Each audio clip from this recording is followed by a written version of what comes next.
So today, after introducing all the speakers, introducing Yann, it's basically becoming ridiculous to tell you who Yann is. So I will just tell you what he told us yesterday at dinner. That, you know, for you who are like folks among the students in the audience, that he actually, the talk that he gave here in this conference in '85 that I mentioned at the very beginning, because Mark Meza was there and Sarah Sora as well, that was his first talk that he did in English.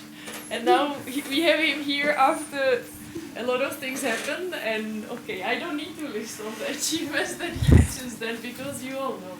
So please, Yann, we are looking forward. Indeed, it was my first talk in English. It was terrible English. I was terrified. So not only my English was bad, but I was so terrified that it was even worse. And there were all kinds of very famous people in the audience, like John Hopfield and Scott Kirkpatrick and Terry Sanowski and people like that. And there was this guy who was sitting just about where Francis is sitting right now, called John Danker. And he was next to another guy who was very nice, called Larry Jackal. And this guy, John Danker, had just been hired at Bell Labs, and he was basically looking like an Arizona cowboy. He grew up in Arizona. He graduated from Caltech at age 20, did a PhD in physics at Cornell, and then joined Bell Labs. He had just joined Bell Labs just a month or two before. And at the end of every single talk, regardless of the level of seniority of the speaker, he would ask a question that would basically destroy the entire talk. It's like he was sitting here with like a heavy machine gun and like shooting at every speaker. And I asked one of the organizers, like, who are these guys? Oh, they're from Bell Labs. You know, whenever you say something, it's been done 10 years before at Bell Labs, or it's not worth talking about. So you know, I was really, really scared. So I give my talk. Nobody understood a word of what I was saying. And then at the end of the talk, this guy, John Danker, raises his hand. And he said something nice.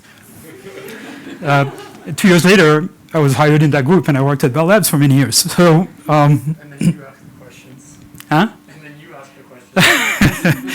After that, we had lunch together, and we started talking. And he turned out to be a very nice man who actually knew a lot about many things, kind of a bit of a polymath, and we wrote a lot of papers together, actually.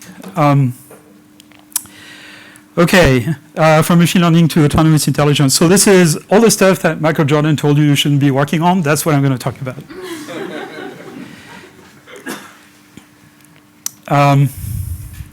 Okay, so let me start a little bit by a bit of the state of the art. So many of you, I'm sure, know about the theory of deep learning, some of the applications, perhaps some of the actual practical uses.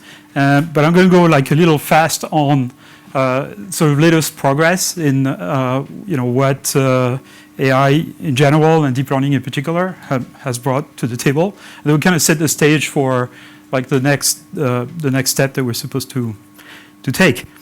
So applications of AI and ML and deep learning today are largely rely on supervised deep learning, a few on deep reinforcement learning, but really a small number, and increasingly rely on self-supervised pre-training before you specialize the system for that. And I'll talk a lot about self-supervised learning in the next couple of days. But current machine learning or deep learning methods based on supervised or reinforcement learning really suck compared to human learning. What we observe in humans, tells us that there are much more efficient ways of learning than what we can do with our machines today. And so, this is sort of one thing I'm going to talk about a little bit later. Then focus on self-supervised learning and perhaps some way of approaching, how you can model self-supervised learning or formalize it in some way, particularly using energy-based models, which I'll talk about at quite some length. And the main messages, so I'm kind of spoiling my own series of talks beforehand. Deep self-supervised learning is basically the enabling element for the next AI revolution if we really want to make progress. I'll try to convince you of a number of things that you might have a hard time being convinced of, but I'll try anyway. The first one is you need to give up on supervised and reinforcement learning. I mean, not completely give up, but like largely give up, because most of the learning that humans and animals do had nothing to do with either supervised or reinforcement learning. Give up on probabilistic modeling, that might be the hard part. But in fact, this crowd is probably the least difficult to convince of this, because in physics, probabilities are always connected with energies, and that's basically the point I'm going to make. So give up probabilistic modeling in favor of energy-based framework, and for reasons that will become clear. Give up on generative models. So these are the two of the main pillars of machine learning today: probabilistic modeling and generative models. I think using generative models in the context of self-supervised learning to get machines to understand how the world works is kind of hopeless. And so we have to use another type of architectures that are called joint embedding architectures. And they're not generative, and they break the whole idea that you can do probabilistic modeling. And then, a few other things. So a lot of what I'm going to talk about here is basically motivated by a recent paper that I posted on, not on Archive, but on Open Review, entitled "A Path Towards Autonomous Machine Intelligence." If you type Yann LeCun Open Review, you'll find that paper as the first hit, so it's easy to find. It's also on my Google Scholar list on top of it. And a lot of it is motivational, and it's more of a position paper about what I think we should be working on in AI for the next 10 years or so. Not so much like here are the results or anything like that. So it's not a technical paper. It's more like a position paper, really. It's long, though, but not too much math. Okay, so let's start with state of the art, what AI can do and what it cannot do, which probably is the most interesting part. So it can do a lot of things. We can use it to help with autonomous driving, or at least driving assistance. Every car in Europe now, there is a law that just passed, is required to have basically what amounts to a vision system that does collision avoidance. And they all use deep learning. In fact, the market is cornered by Mobileye, which is a subsidiary of Intel, and they have like 70% or 80% of the market for those. They use convolutional nets. Online safety and security, this is, as Mike Jordan said this morning, this is probably the biggest application of machine learning and AI today. Not just for ranking and recommendation, which is what he mentioned, but also for filtering harmful content, for example. Applications, of course, in medicine and science and things like that, medical imaging particularly. Let me tell you a little bit of an example for a few examples of how deep learning now today is used in companies like Google, YouTube, Amazon, Meta, etc. You take deep learning out of those companies today and they crumble. They're entirely built around it. So it's not like they're using it a little bit in the corners. It's really completely built around it. So everything that Facebook shows you, or Instagram, everything that, or TikTok for that matter, YouTube, Amazon, the product they propose to you, what the search result that Google shows you, all of that there's a lot of deep learning behind it, and a lot of it is content understanding, essentially. And basically, what this does is help us deal with the information deluge, right? So instead of being shown all the ridiculous amount of content that our societies are producing every day, we need systems to help us basically just surface the content that are most interesting to us. So things like search, retrieval, ranking, question answering, etc. All of those require machines to understand content, and to some extent that's an AI complete problem. You need machines to have essentially what amounts to AI, human level AI intelligence to be able to do this. It's very useful without that, but ultimately, if you want the system to be able to detect misinformation or attempts to corrupt the democratic system in various countries, you need systems that really kind of understand how the world works. But there are applications that exist today, things like translation, automatic transcription of speech, generating subtitles in videos, for example, accessibility for people who are visually impaired or deaf or whatever.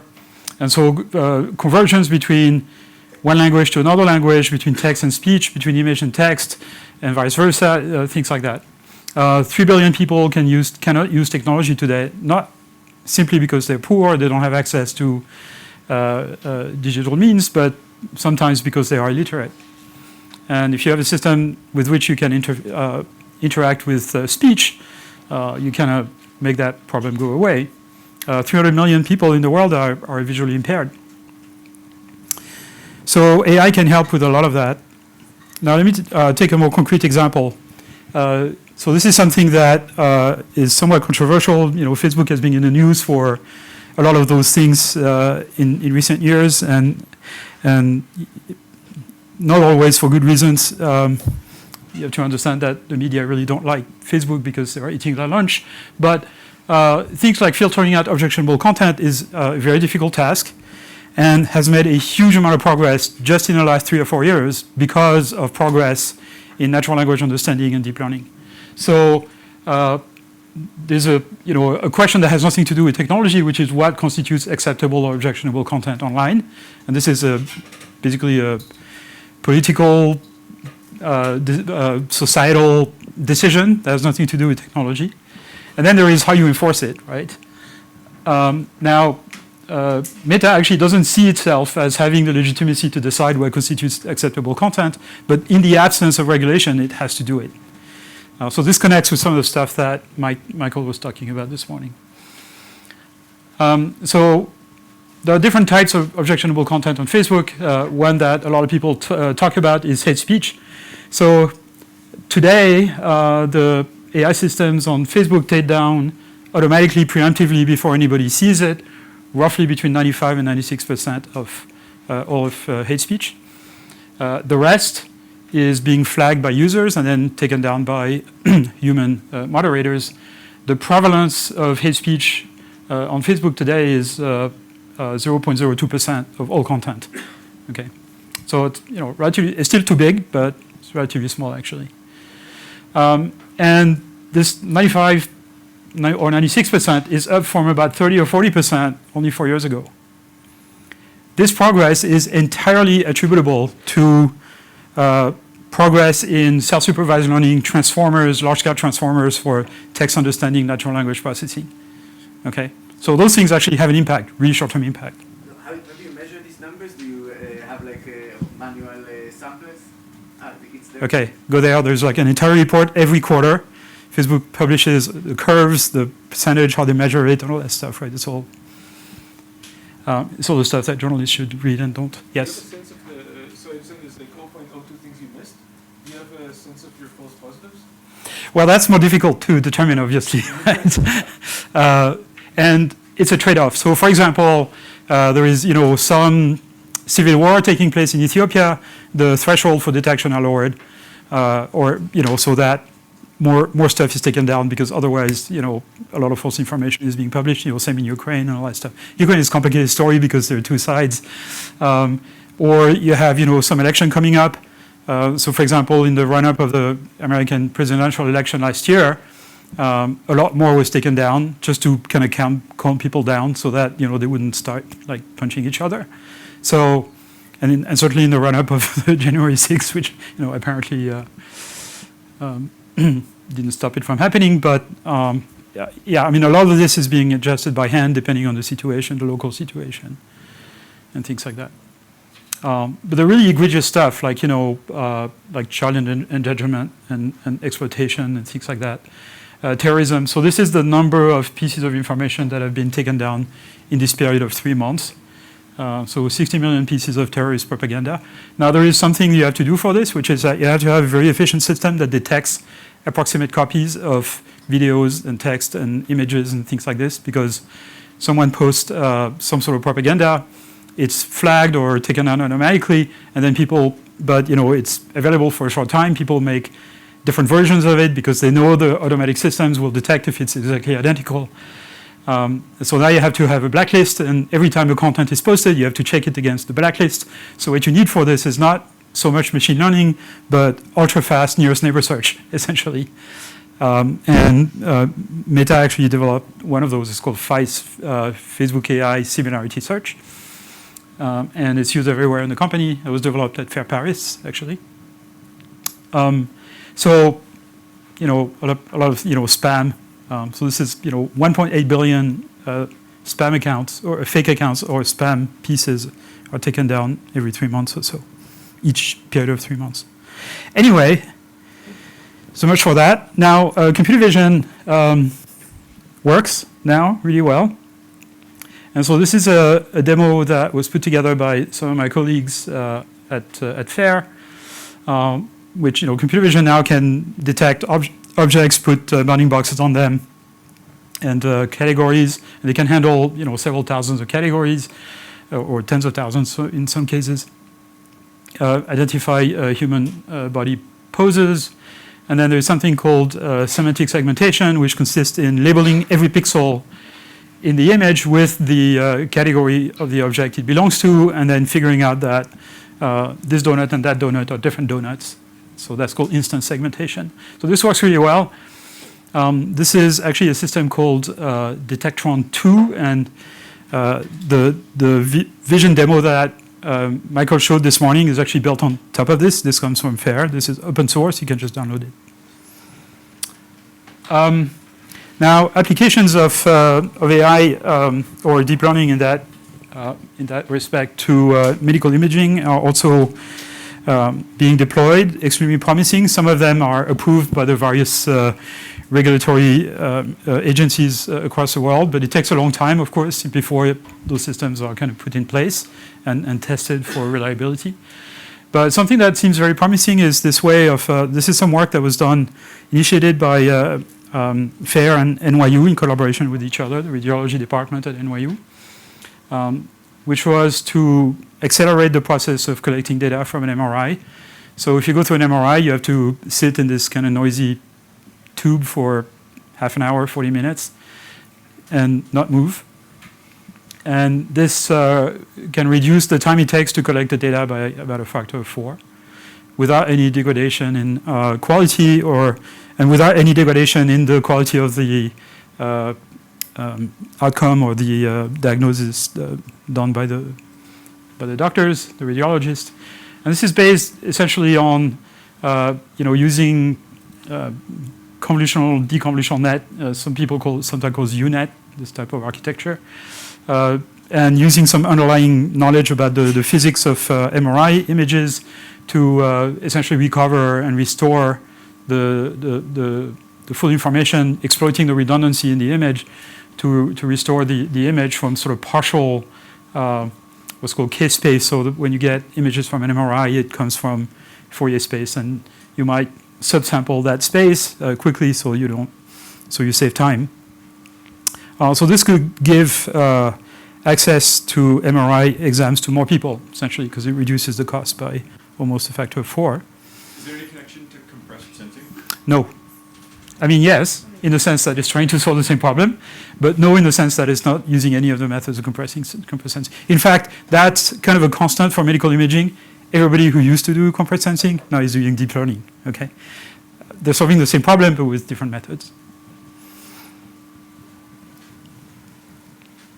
There was sort of a progression from compressive sensing where you have, you assume sort of random reconstruction or projection, and then you exploit the sparsity of the signal in this sparse domain to reconstruct, and then people realize, oh, I can learn the basis function. I don't need to pick a random one, and it works better if I learn it. That's kind of like sparse coding, sparse modeling, things like this. But now it's all deep. So that created kind of a bit of an impact, and in fact, most of the manufacturers of MRI machines are integrating those methods now. This particular method, actually, because it's open source, it's not patented or anything, so anybody can use it. And they are integrating them in the machines, from Siemens and Philips and General Electric and whatever.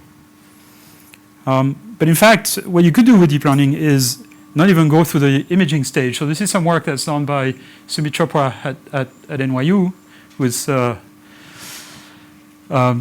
kind of share his sort of joint position between the medical school and the Courant Institute. And what he's hoping to do is basically go directly from K-space to diagnosis without going through an imaging process. Because the imaging is only there for human consumption.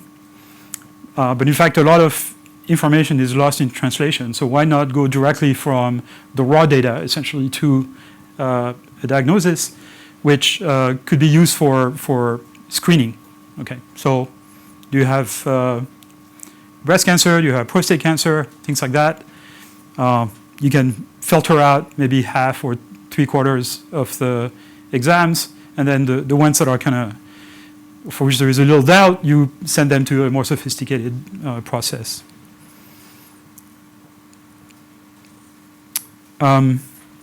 And of course, many of you are aware of the acceleration of progress in biomedical science through deep learning and understanding processes in neuroscience that Chaim talked about just before. Protein folding that Michael also talked about, and things like that.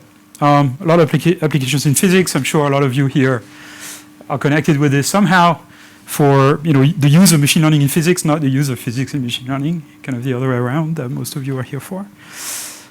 In cosmology in particular, in sort of accelerating the solution of PDEs, maybe at kind of more the qualitative level, but in ways that can allows simulations of much larger scale systems that is possible with classical PDE solvers.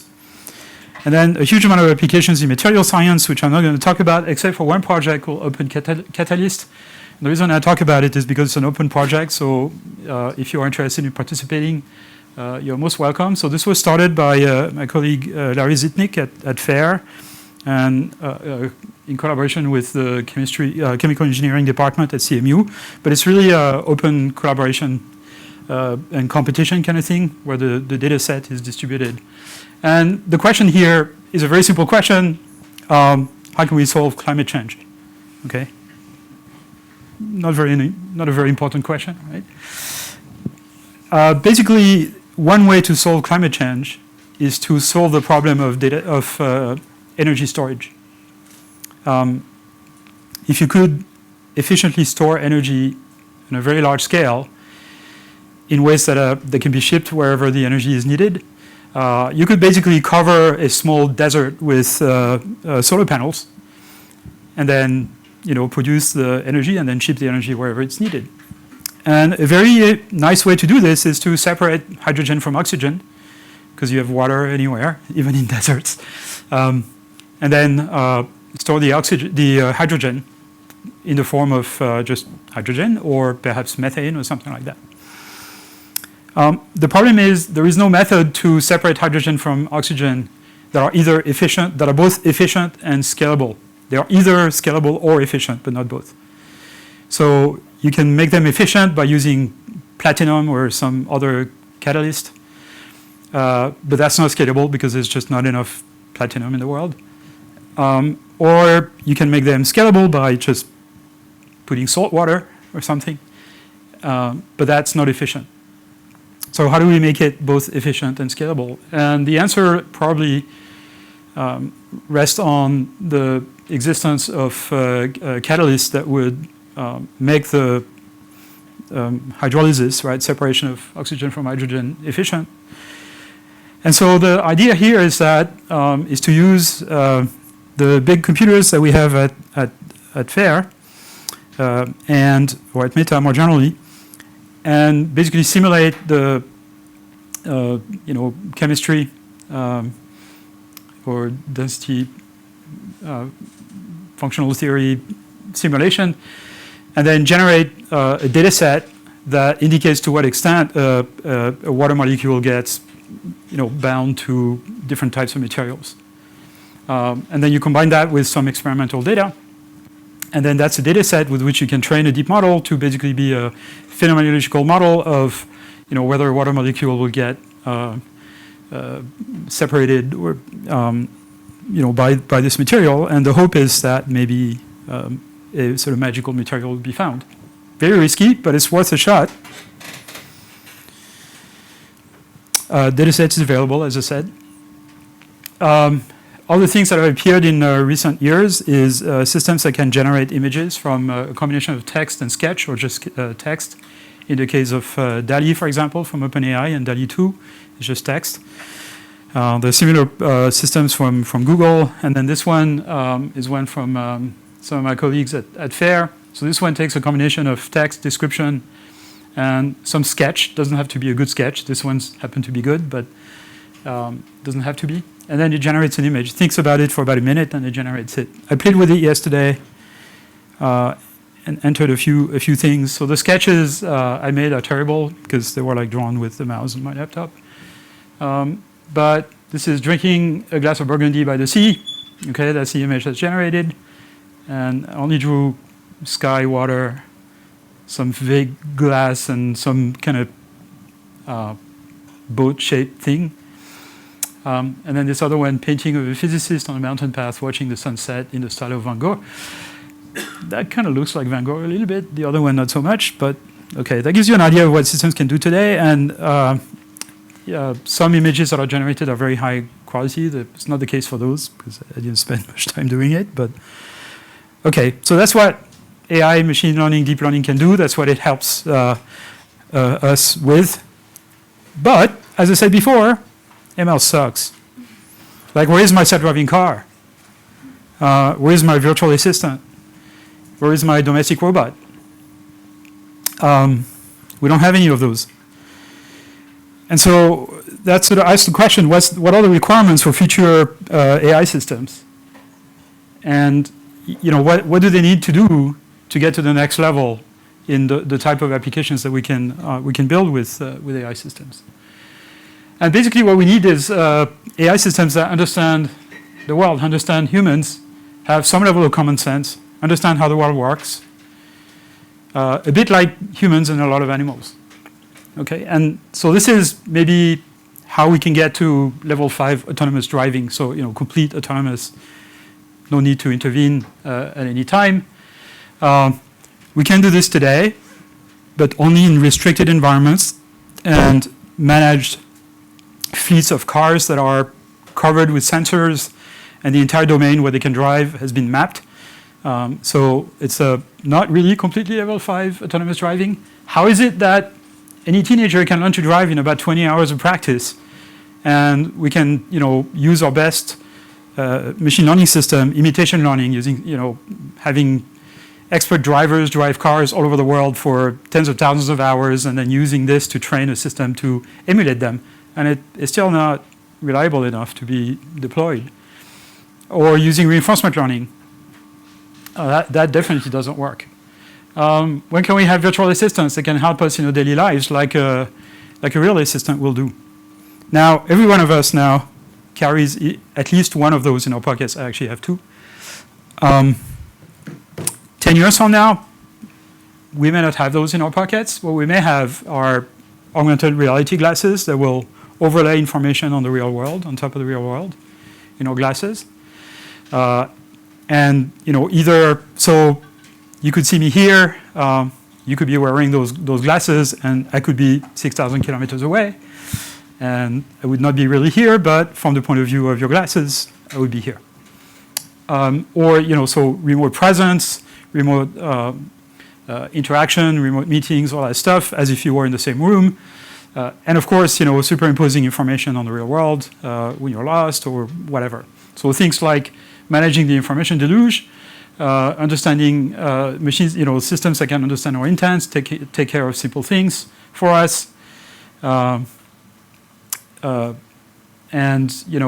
can do real-time speech understanding and translation. So you can navigate in any country, regardless of whether you speak the language or not, and overlay information. So this is how where the world is going. At least if you believe that the technological questions can be solved, like how do you make displays and chips that are sufficiently low powered that this glass can last for an entire day.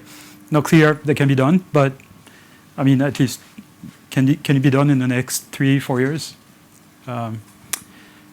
Basically, Mark Zuckerberg is betting the farm on this. And then things like domestic robots that takes care of all the chores in the house. And for this, we need machines that basically are near human level AI. So this goal of building machines that have near human level intelligence is not just something that's cool. It's something that could be very useful. First of all, take society perhaps to the next level, and it's also interesting scientifically because it will help us understand human intelligence as well. I mean, that's kind of a scientific problem that I'm interested in. So here is why machine learning sucks. Supervised learning requires a large number of label samples. Reinforcement learning requires an insane amount of trials. It's completely impractical for real-world application in current forms. It works great for games, because game you can play millions of games in the space of an hour by running on thousands of computers in parallel. So you can have a machine that trains itself in a few hours and beats you at chess or Go or whatever, or poker for that matter. But that's just games. In the real world, every action you take takes time and can kill you, particularly if you're driving a car. And a lot of those systems that are trained with supervised learning or reinforcement learning are kind of brittle. They're very specialized. They're trained for one task. And the problem is that sort of limits their ability to work in sort of out-of-distribution samples. And they make very stupid mistakes, including those large language models that we've heard about a lot in the last year or two. And the reason is machines don't have what we could call common sense. So they don't have really an understanding of the world that allows them to figure out when they say something very stupid. By contrast, animals and humans can learn new tasks very quickly. As I said, a teenager can learn to drive a car in a couple dozen hours of practice, hardly, mostly without causing any accident. Understand how the world works. Just watch a cat or a dog doing things. They clearly have a very good model, dynamical model of their own body, but also of a lot of things in the world. So how do we get machines to acquire common sense? Machine learning systems today, most of them anyway, have a constant number of computational steps between inputs and output. Take a neural net, ResNet 50 or whatever, it's got 50 layers. After 50 steps of computation, you're going to get an answer. And it's true also of all the large language models and everything like that. They have a fixed number of steps. And they don't really have any ability to reason in the sense that we commonly think of as reasoning, where basically reasoning involves sort of an unlimited number of inference steps, if you want, potentially unlimited. They do not reason, they cannot plan, and intelligence to some extent is linked with the ability to plan. Yes? So now once you start to see all these amazing things that large language models are doing, yes, you almost have the illusion yes. that they do reason in detail. Illusion is a key word here. So you think it's just illusion. Yeah, they don't reason and they don't plan, and they do make stupid mistakes. Okay. People have tried to use them for chain of reasoning, where instead of outputting the first output, they have ask them to take the thing step by step. Yes. Write down all the steps and just output step by something at the end, and that at least potentially is unlimited. Potentially, but again, the key word is potentially. You ask them to do simple arithmetics, and they can't. Yes, they right? Even with 2-digit numbers. So there's a lot of things those things don't capture at all. So large language model, if we need to talk about this, don't have any knowledge of the real world, right? Everything they know is from things that is written. I'm not sure there is written anywhere that if I put an object on top of another one and I push the first one, the second one will move with it.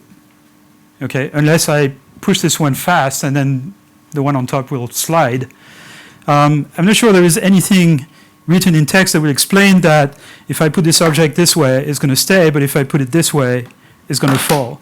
And every time I repeat the experiment, it's going to fall in a different direction. Is this present in any text? No, indeed, because it's recorded. Maybe you talk is being transcribed. Huh? No, indeed, it's recorded. Yes. I'm sorry. It's being transcribed. Your talk is being recorded, so now it is. Okay, but none of those systems can actually watch the video and understand it. So they will hear my my words, but like, the underlying reality, they don't have any idea that it exists. And so I think it is the case that most of the knowledge that humans and certainly every animal has is actually of that nature. It's not present in text. It's common knowledge about how the world works that requires interaction or at least observation of a physical reality. It could be simulated, but it's much higher bandwidth than text. It doesn't require humans to produce the description. Yes? Don't they use those large models also for vision? No, they don't really work for vision. No. I mean, there are some models that are multimodal, but in a kind of very basic way. So, and the first thing they do is they turn video into text, right? They tokenize it. So you basically have some sort of pre-trained vision system, and you have sort of a vector embedding for every frame in your video, and then it's like text. Okay, so humans and some animals, a lot of animals actually, understand how the world works. They can predict the consequences of their actions. A lot of people talk about causal inference, but that's a big part of it. They can perform chains of reasoning with essentially unlimited number of steps. Certainly humans can do this. And they can plan, or a lot of humans, and they can plan complex tasks by decomposing them into sequences of subtasks. Okay, those are sort of characteristics of intelligence. And how do we get machines to do this? So I think these are the three challenges for AI and therefore machine learning for the next few years. It's learning representations and predictive models of the world that would allow a machine to predict what's going to happen next in the world or what's going to happen as a consequence of its actions, so that it would give it the ability to plan. And that will rely on self-supervised learning. At least I'm going to make the case for that. Learning to reason. So some of you may be aware of Daniel Kahneman's Thinking Fast and Slow. So there is the System 1, System 2. System 1 is the system you use to kind of do automatic tasks without thinking about them. They're kind of subconscious. They don't allow you, they don't require you to kind of focus your attention on the task, like drinking. And then the System 2 are the ones that require you to use the full power of your model of the world and then sort of plan a sequence of action to arrive at a particular goal. Okay, so they capture your attention. So when you learn to drive, you're completely focused on the task. You're using your System 2. Nobody can talk to you and distract you. After 50 hours of practice, it becomes kind of subconscious and becomes System 1. You can do other things at the same time, listen to the radio, talk to someone, etc. So a big question here is making reasoning compatible with learning. And that's a big question because some people have been saying that we should integrate things like logical reasoning into deep learning systems. And the problem with logical reasoning is that it's not differentiable. And so it's not really compatible with deep learning. And of course, a third one, learning to plan complex action sequences. If you have 1 and 2, don't you have 3? You have a chance, you have a couple necessary components for 3. Because in some sense, if you can reason and you can predict what a certain action will do, then in some sense that's planning complex action sequences. Not entirely. Okay, so for example, I could try to plan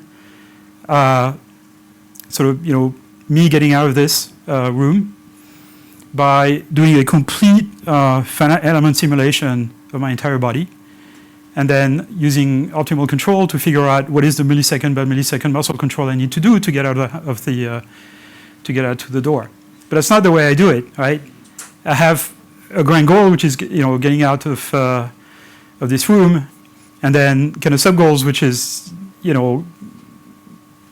putting one foot in front of the other, avoiding obstacles, blah blah blah, and then all the way down to millisecond by millisecond muscle control. Like if you think about a more complex task, like flying from going from here to Boston, you have to decompose this into a number of things, and you're not going to do this by just simulating the entire physics of you and the airplane all the way through, right? So I guess it means that basically for to do 3, what you need in 1 is something hierarchical That's right. Simulate the world at a lower level, but also simulates what would happen if, say, I talk to you or something like that. Like, Right, some high-level abstract description of the process. So you want to drive from here to Chamonix. It's going to take roughly 20 minutes or half an hour, whatever it is. And you don't need to know the details of who's going to be on the road in front of you, whether the lights are going to be red or green. You can make some high-level prediction that is approximate at a qualitative level without having all the details. And you're certainly not going to predict the motion of all the trees of the leaves of all the trees on the way to Chamonix, right? Okay, how do humans and animals learn so quickly? Well, how do they learn, first of all? How do we learn? There's a lot of basic concepts that we learn about the world in the first few months of life. And this is not using any kind of supervised or reinforcement learning. It's mostly just watching or perceiving, more generally. It's not just vision, obviously. But basically, observation. Okay, so by observation, babies learn very early on the notion of object permanence, the fact that when an object is hidden behind another one, it still exists. Some people claim that chickens actually have that hardwired innate, but babies at least probably learn this around the age of 2 months, between 2 and 6 months. Notions like rigidity and stability apparently are learned between 3 and 6 months. Natural categories emerge, so things that we don't know the name of, but we know there are sort of different objects, like cars and tables and dogs and things like that, and people. That just sort of emerges naturally.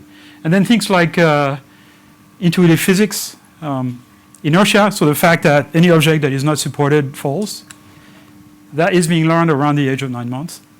Some developmental psychologists say it's actually earlier, but it's roughly, it takes a while before babies realize objects that are not supported fall. And the way we know this is that you run this little scenario where you put a little car on a platform and you push it off the platform and it appears to float in the air.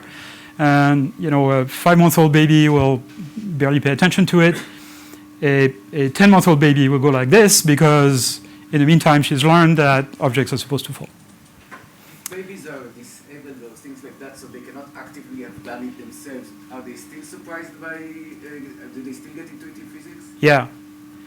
I mean, babies up to age of 3 or 4 months basically have hardly any way of influencing the world, right? It's mostly just observation.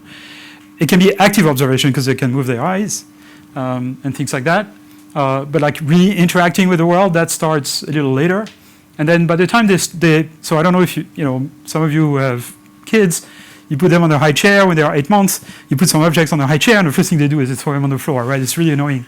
And you put them back and they put it again. They do the experiment to verify that gravity actually works, okay? To convince themselves it's actually kind of a rule. And they watch, the object falling on the floor attentively. That's what they were doing. Exactly. They were learning physics. I was complaining. You were complaining. So it's this model of the world that we have that allows us when we turn 17 or whatever it is in the country you live in to learn to drive really quickly, because we know that if we drive near a cliff and we turn the wheel to the right, the car will veer off to the right, will run off the cliff, and nothing good will come out of this, right? We don't need to try it to figure out that's the case. But if you are a model-free reinforcement learning system, you actually have to drive off the cliff to figure out that's a bad idea. You actually have to drive off the cliff multiple thousands of times before you realize it's a bad idea. And then another 100,000 times before you figure out how not to do it. And then another few 100,000 times when it's a different cliff that you haven't seen before. And so that's completely hopeless, right? Which is why we don't have level 5 self-driving cars, and certainly almost none of them are using reinforcement learning. We do have self-driving car to a point. We do, but they are basically engineered the hell out of. Okay, so there are almost all of them are a combination of imitation learning, for example, but also a lot of mapping and hardwired policies for planning trajectories, and a lot of rules, kind of various things, and sensors. So the ones that actually are deployed for services for customers. They are still being tested, like the ones from Cruise and Waymo. So Cruise is only in San Francisco. Waymo is only in Phoenix, Arizona, where the weather is always good, and the streets are, twice the width of this room, and everybody drives at 30 miles an hour. And all of those have LiDARs. They have, the sensor suite on the cars are more expensive than the car themselves, right? So you're not going to just buy a car of that type. That's some years down the line, despite what Elon Musk says. So how do we learn how the world works? And how do we get machines to do the same? So that connects with something that goes back to a long time in psychology. This was dug up by Jitendra Malik, that common sense is not a collection of facts and knowledge. It's a collection of models, really. So that goes back to Kenneth Craig, The Nature of Explanation. How do we learn models of the world? Okay, so before I talk about this, I'll say a few words about how we could build autonomous intelligent systems.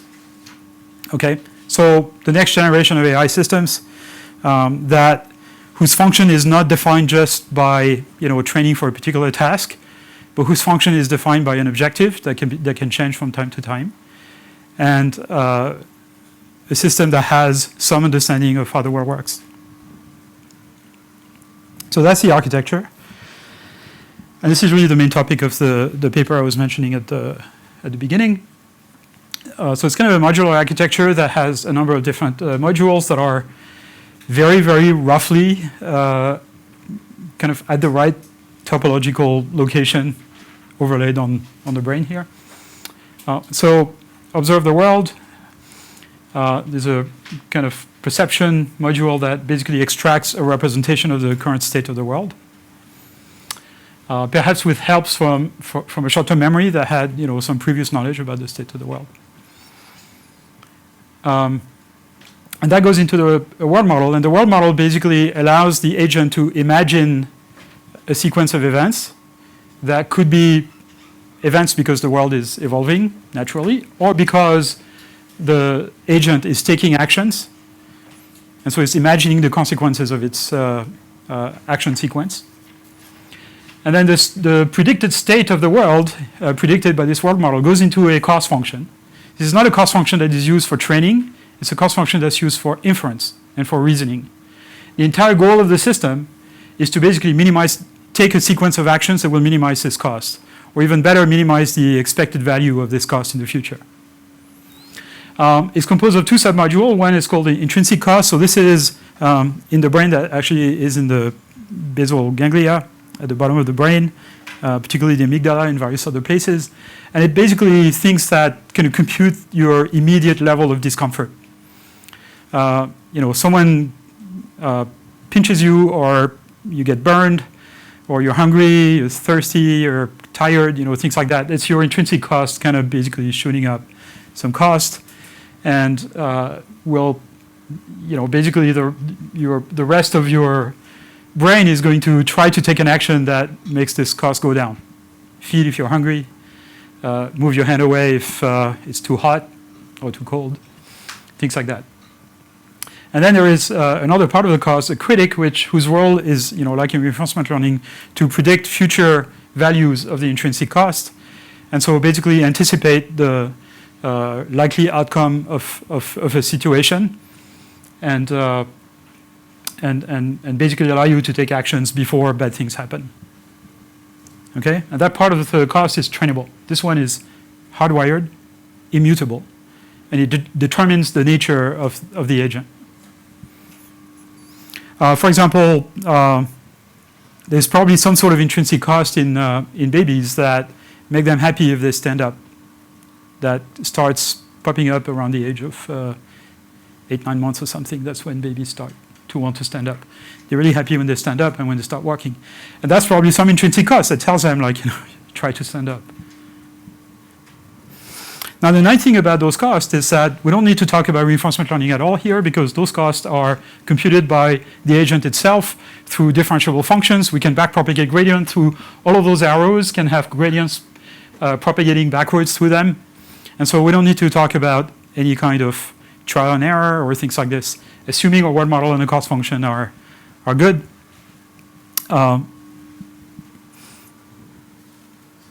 We can use it this way. So this is very similar or exactly identical, in fact, to what people in optimal control called model predictive control. And the idea of model predictive control is you estimate the state of the world in some way, right? Some representation of the state of the world. And then you run a predictor that predicts the next state of the world. I should go here. So from the state of the world at time t, predict the next state of the world at time t plus 1, given the action you're going to take. There may be also other latent variables feeding into this predictor that represent your uncertainty about the world. But let's ignore this for the time being. Let's assume our world is deterministic.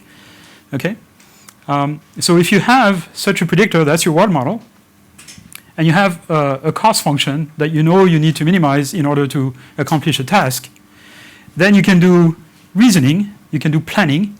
So basically, you can try to search for a combination of actions, a sequence of actions that will minimize this overall cost over the trajectory according to the predictor that you have. And this is completely classical planning in robotics or optimal control.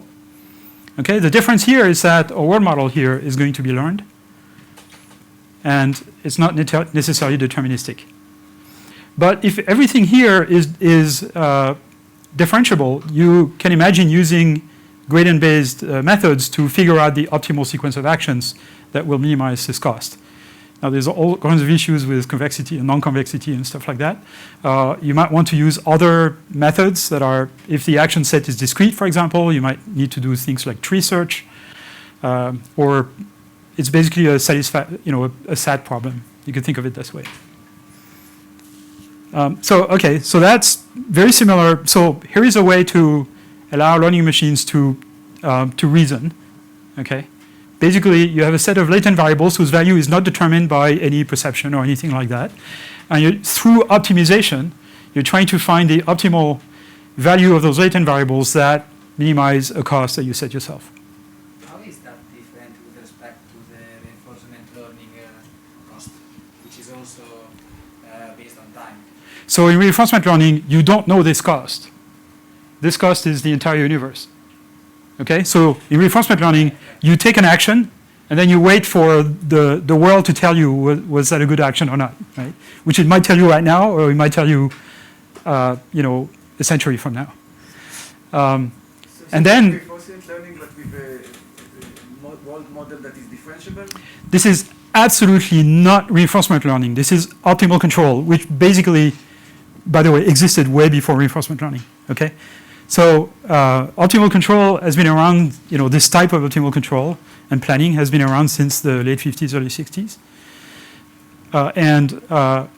And the main difference is that you know the cost function, right? So you can backpropagate gradient to the cost function if it's differentiable. If it's not differentiable, you don't need to take an action in the world to figure out what the cost is. You just compute it, right? So the inference algorithm would be more complex if the cost function is not easily differentiable.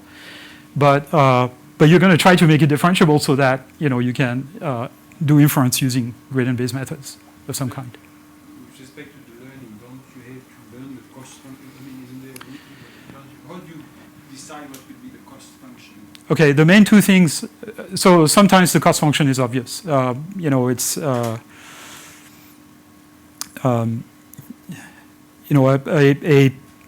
differentiable cost function, for example, when you're learning to ride a bike, is how close are you to falling? Okay, you have to have an estimate of this. So this would be a cost function that is learned because you don't know it in advance. But presumably you can learn it with a relatively small number of samples, hopefully, before you break your leg. When you start reasoning, you can enlarge the action you want to do, and so your cost function will also become, there are more things that you're going to try, right? Okay, so there's a number of different questions there. The first question is, do you know what your cost function is? Is it a cost function that's easily differentiable? And there are many, many tasks for which you may not know directly what the cost function is, but the way you're going to train yourself is using a cost function that is differentiable. So for example, the computation of the height of your head, if you're a baby who wants to be happy for standing up, that's easy to compute, it's differentiable, no problem with that. The tough thing here that you need to learn is this and that. Those are the two things you need to learn. And that's what optimal control doesn't tell you anything about, okay? Optimal control doesn't tell you how you learn your model of the world that allows you to make predictions.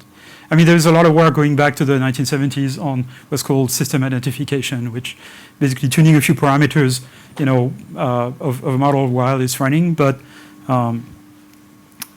basically, that's the big question you have to solve is how you learn the world model. And potentially good news is that you may or may not need to actually act in the world to learn your world model. You can learn it mostly by observation. A lot of it you can learn by observation. Model of yourself, you need to learn by taking actions. But the model of the world, more generally, mostly observation. Okay, how do we train this world model?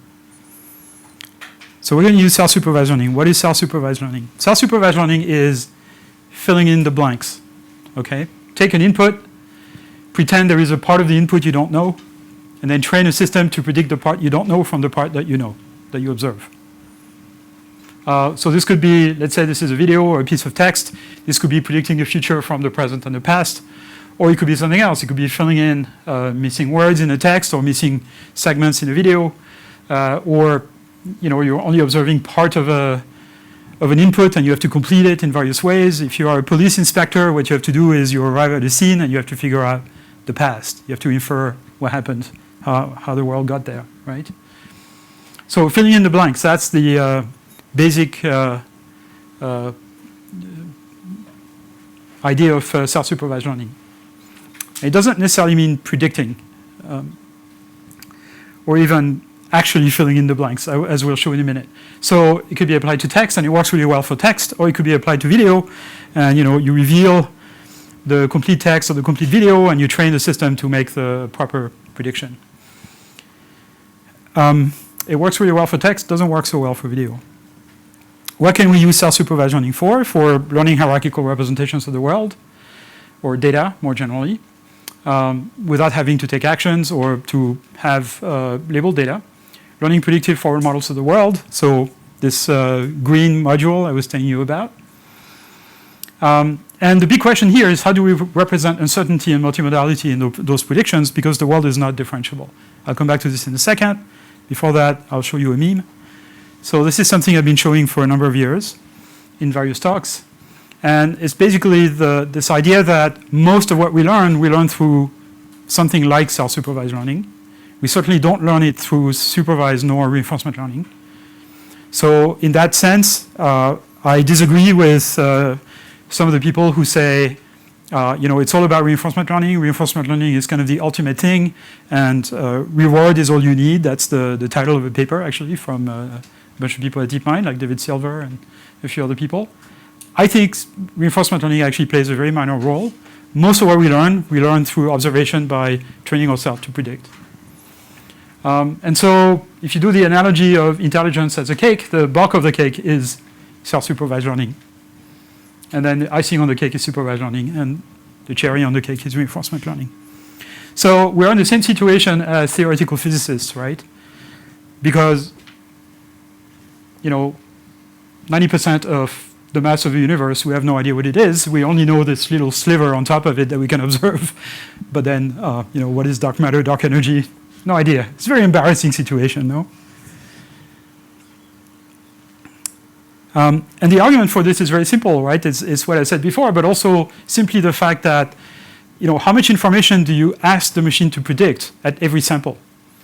So in reinforcement learning, you tell the machine, after a sequence of action, you did good, you did bad. That's one scalar value. It's really not a lot of information. So there's no way the machine can learn anything useful with less than millions of trials. Absolutely no way. That's, call this sample efficiency if you want. But intuitively, there's no way. Supervised learning, you give maybe 10 to a few thousand bits per sample to the system, and they all have to come from human operators, which is not fun. So it's limited again.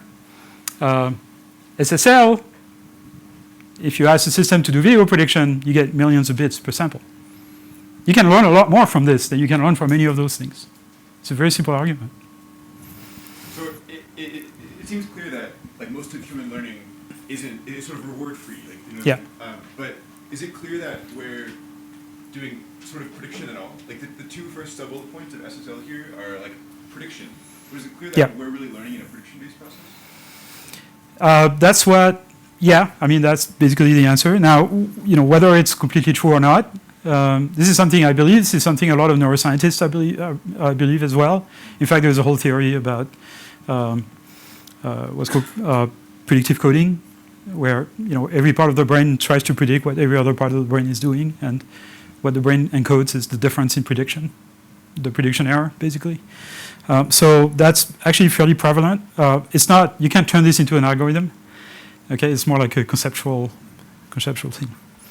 So, okay, so the world is stochastic. So our predictive model of the world, I can repeat an experiment multiple times, like putting a pen on the table and letting it fall, and every time I repeat the experiment, it's going to fall in a different direction, unlike this video loop here, where it always falls in the same direction. And if I train a neural net or whatever to make a single prediction, the best thing that the system can do is, if I use an L2 error, for example, is to predict the average of all the possible outcomes, which is not a good prediction. Okay? So I'm standing in front of you right now. In the next second, I could move to the left or to the right. If you had to make a prediction, a single prediction about what I'm going to do, and you minimize the L2 distance, you would have to predict a blurry version of me with moving to the left and to the right simultaneously. It's not a good prediction, unless you think I'm blurry. And in fact, that's exactly what happens. You train a system with, so here, the first 4 frames are observed, and the last 2 frames that are indicated by the red box are predicted. If you train a large convolutional net to make video prediction, it predicts blurry pictures. This is another prediction problem. This is a top-down video of a highway, and those are cars, and the camera is centered on the car in the middle. And this is training a convolutional net to make predictions, next frame predictions of that video, and it predicts kind of blurry versions of the cars because it can't tell if the cars are going to accelerate or brake or whatever.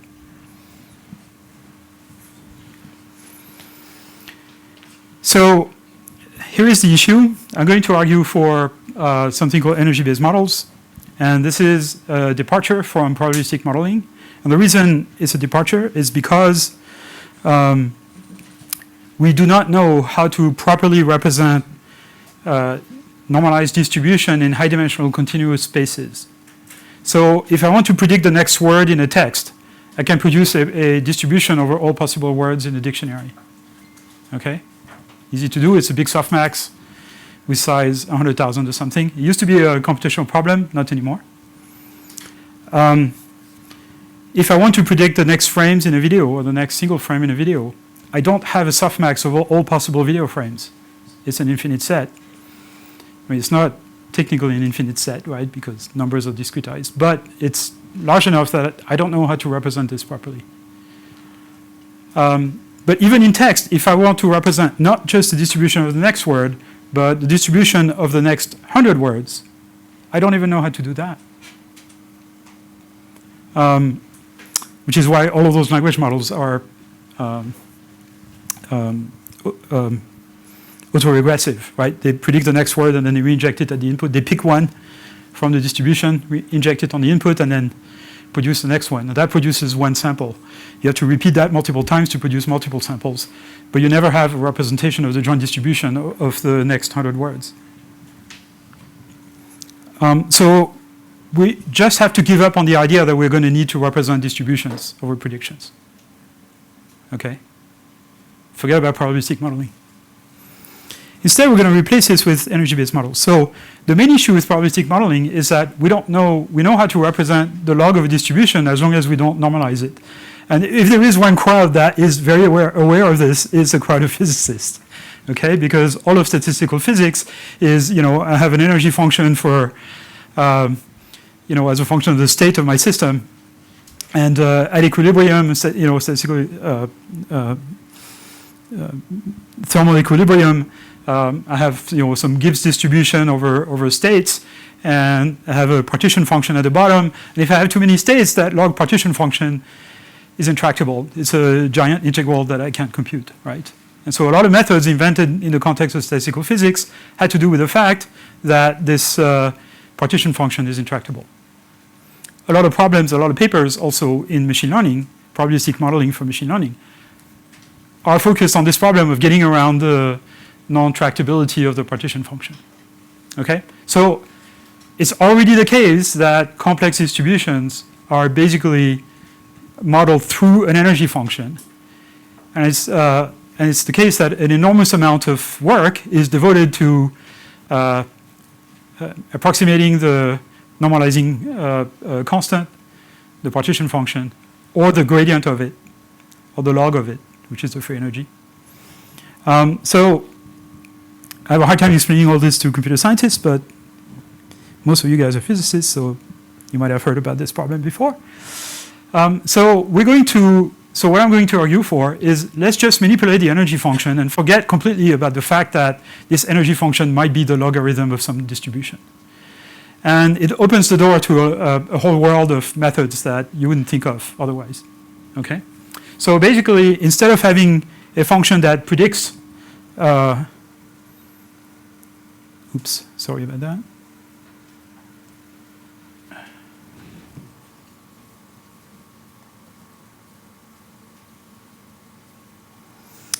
So instead of having a function that makes a single prediction, and then we compare that prediction with the thing that we observe, we are going to basically represent the dependency between the two variables through an energy function. And you could think of this as sort of an implicit function representation of the dependency between x and y. So here's an x, here is a y. The energy function should take low values if x and y are compatible. So if y, for example, is a good continuation for the video clip x, and then a higher value if y is not a good continuation of x. If y is not compatible with x, okay? Continuation if it's a video, but let's say I have two views of the same object from different angles, and I want the system to give me low energy if these are two views of the same objects, high energy if there are two views of different objects, okay? For example. So basically, degree of incompatibility is what the energy function measures. So what it allows you to do is represent multimodal dependencies between x and y, right? So I have, let's say, x and y are both scalar, and those are data points that are observed. I'm going to figure out how to train my energy function. I'm going to parameterize it and figure out how to train it so that it takes low values on the data points and then higher values outside the data points. Getting it to take low values on the data points is easy enough. I can do gradient descent. Getting it to take larger values outside of the training set, the training samples, that's where it becomes complicated. Right, so we go from this to that. And we can do inference by, inference basically consists in finding a y, there could be multiple, that minimize f of xy for a given x. This may or may not be possible in all cases. And by the way, this applies equally well to self-supervised learning, supervised learning, or whatever, this type of framing. There are several energy functions that, from the point of view of inference, will give you the same result. So for example, here are two energy surfaces that capture the dependency between x and y. It's a very simple dependency, functional dependency in this case. Basically, y is a quadratic function of x, okay, very simple. Two different energy functions, they basically give you the same result in terms of inference. So there are many energy functions that will give you the same result in terms of inference. Why would one be preferable to the other? I don't know. if you have a probabilistic model here, and you want to represent the log of the probability through an energy function, that energy function will have to be as low as possible here, assuming the energy function has a lower bound. That would be 0, let's say. But then it will have to be infinite, just epsilon outside of that manifold of data, right? Because the probability is 0 just outside of that manifold of data. So the energy has to be infinite. Not a good thing. Because you get an energy function which you can't use. It's a golf course. Okay? So that's an example where strict probabilistic methods actually don't give you something you want. They give you calibrated uncertainties, as Mike was talking about, but they don't give you what you want. So, okay. So it's very important to remember that the energy is used for inference. It's not the cost function. It's not the objective function that will be minimized by learning. It's a different one that we're going to minimize for learning. Two forms of energy-based models. Conditional ones, so ones for which there's an x variable that is always observed, and then a y variable that may or may not be observed. And then unconditional one where you have a y variable and some pieces of it might be observed, but not all of it. And you basically have to have a model that gives you low energy for things that are all consistent and compatible with each other, and high energy for things that look strange. For example, if we had a model of this type that gave low energy to kind of nice-looking photos, low energy to nice-looking photos, and high energy to kind of noisy, bad-quality photos, that would be extremely useful. We have things kind of like that, but not really. Of course, you can turn an energy-based model into a probabilistic model if you're lucky. And you do it with a Gibbs distribution. That's very simple. I mean, there are several ways to do it, but that's certainly a good way to do it. So P of y given x is just e to the minus some constant, inverse temperature, f of xy, the energy of x and y, and then you normalize by a partition function, basically, that is the integral over all y of e to the minus beta f of x and those y. That obviously integrates to 1, right? Because when you integrate that over y, you get 1, so it's a properly normalized distribution. It's a Gibbs-Boltzmann distribution. You guys are familiar with this. Could you contrast this a little more explicitly to what large language models do today? Like, isn't perplexity essentially, a log of a probability or an energy function? Yeah, but it's normalized, and it's normalized at the single word level. So as I said before, large language models produce a distribution for a single word. They do not produce a distribution over a sequence. Okay? They can't compute that. They can't even be trained to do that. They are only trained to minimize the negative log probability of the world of the word being observed in the data set. So basically, tweak all the parameters so that the energy that your model gives to the word that is actually observed is as low as possible, or its probability as high as possible, which is the same thing. But can't they be used to sort of assign a perplexity score to a passage of text? Well, so yeah. So what you do is you compute the average. So if you do the negative log probability of an observed word, given the previous ones, that's the perplexity for that word, and then you average this over a text, and that's the average perplexity for that text. But that doesn't give you actual normalized density over all text sequences. Yeah. What you're describing sounds to me a lot like the free energy minimization, which you have already mentioned in the form of predictive coding, which is listed as a theory in your sense. Could you comment a bit more on the data? You anticipated my next slide. Okay, so you start having free energy when you have latent variables in your model. Okay, so let's imagine that your energy model here, f of xy, is built actually in another way, is built this way. Internally, there is another energy function, e of x, y, and z. Okay, and f of xy is defined. In fact, I'm going to write this on the board. So f of xy is defined as minimum over z of e of xyz. Okay, I give you an x and a y, find a z that minimizes this energy, and now z becomes a function of x and y, basically, and that defines f of xy. Okay? Whatever minimization process you decide here, there could be multiple Ys that minimize this. You just have one particular one here. Let's call this min tilde to indicate the fact that it's not actually min, it's just one way of minimizing. Now, if you want to do this in a probabilistic framework, you need to define a free energy. I'm coming to this, if you can hold on for 10 minutes.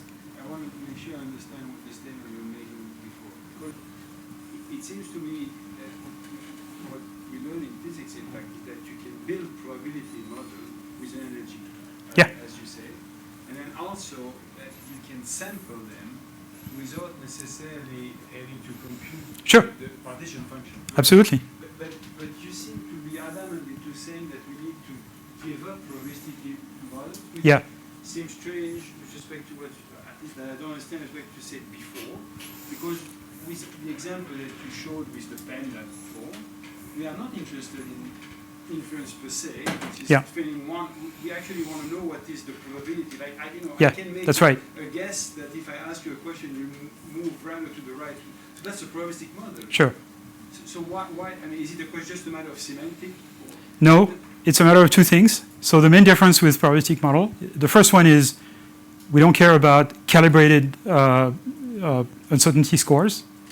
Okay, so there's only one way to define probabilities in such a way that when you have two models and you want to combine their outputs, you need to have calibrated numbers so that you can multiply them or add them or whatever. We don't care about that, so we don't need calibrated scores. Okay, that's the first thing. And the second thing is we may not train those models to maximize the likelihood of the training data. We may use some other principle. We may use some other loss function that does not involve computing a likelihood. And so if we combine those two things, we really don't need the partition function.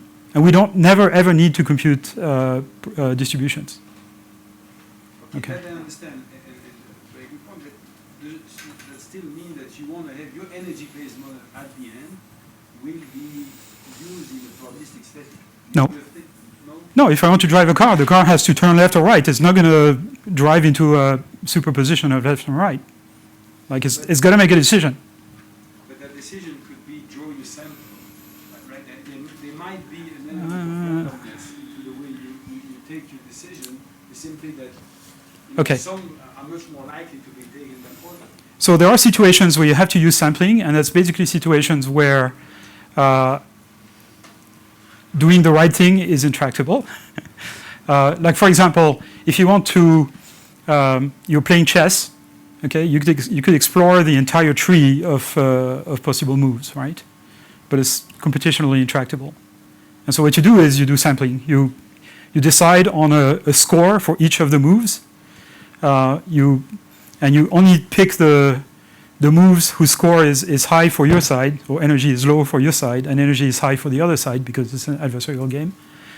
And then you only explore the part of the tree that has this good minimax score using Monte Carlo tree search or alpha beta or some other search technique.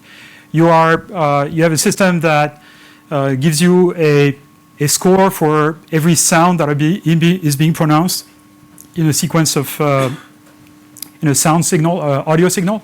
So record someone speaking, break up the signal into segments of 10 milliseconds that you feed to some neural net. Neural net is for every 10 milliseconds is going to produce some sort of big vector of scores for, I think this is this sound with this score, or that other sound with that other score, or that other sound. Okay, so you have a sequence of scores for possible sounds, and now you have to figure out what is the sequence of words that has the best score.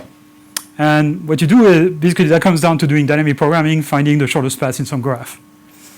And there's no reason to appeal to any kind of probabilistic framework here. You just need scores.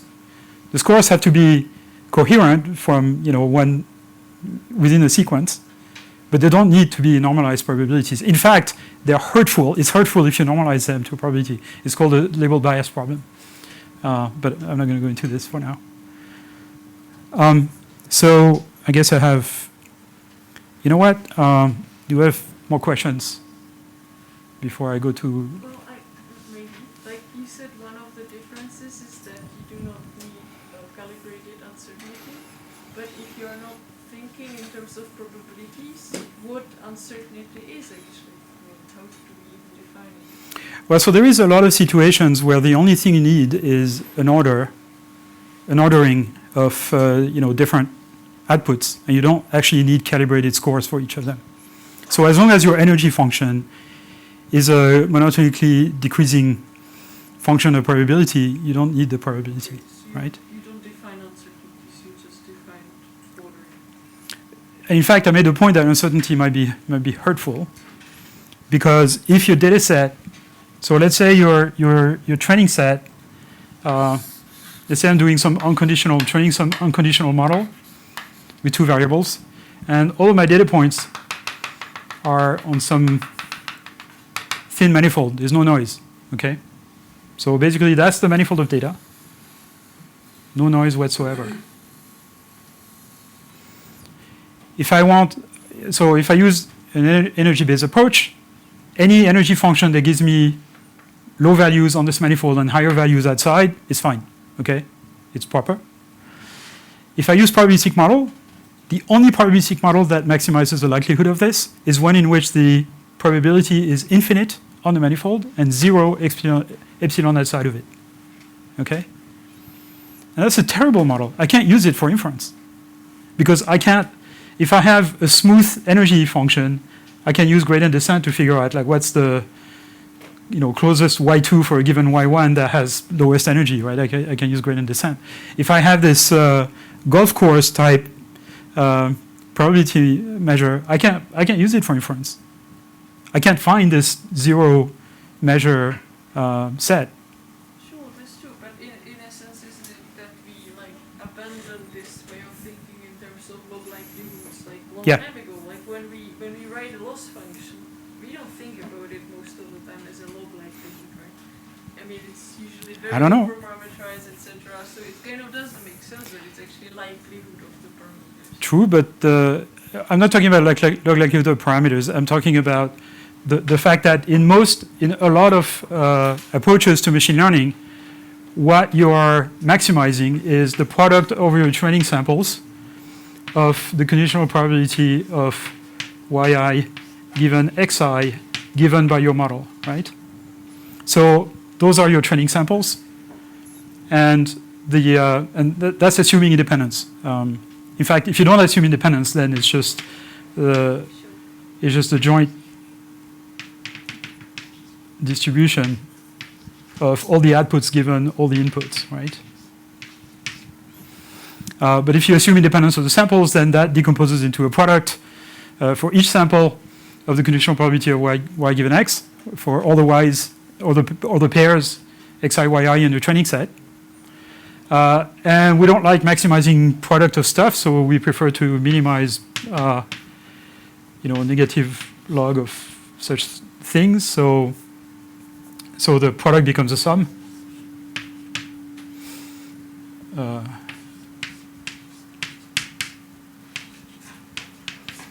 So the vast majority of machine learning systems are trained with this particular loss function, which is just a negative log likelihood.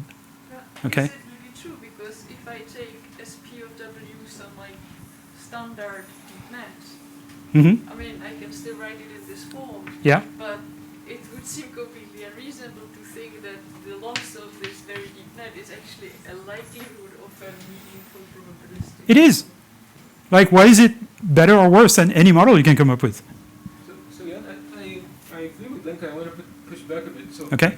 it seems like you're saying whenever we lose the loss function, we can think of it as a probability distribution. But that's a bit coercing how we think, because I think that most... Wait. What did you say? I'm not sure I agree. It seems that what you're saying is that whenever we minimize a loss function, Yes. we're actually minimizing a probability. No, I'm not saying this at all. But that's... Not to do it. So, no, but you're saying that that's what most... That's what most machine learning approaches do, yes. No, we minimize loss function. We minimize also loss functions that are not even what I wanted to point out. I mean- Something like hinge loss, it doesn't even correspond to any... I completely agree. But we do that all the time, so why are you saying that... We talk about it all the time. We don't do it all the time. No, we don't. In practice, and no, I mean, we agree, okay? Because I'm going to talk about like the long list of possible loss functions you can use in the context of energy-based model next. I mean, tomorrow. So we completely agree on this. I think we should accept the fact that there are lots of loss functions that are perfectly fine, and most of them cannot be interpreted in terms of probability distributions, right? In terms of likelihoods. That's a loss function. But in the context, the point you were making, if I understand correctly, was different. What you were saying is, It was the same. It was okay. Most of the time we minimize some loss. Yeah. But actually, thinking about it as a likelihood function, it may not even be normalizable, and we are not bothered by that. Yeah.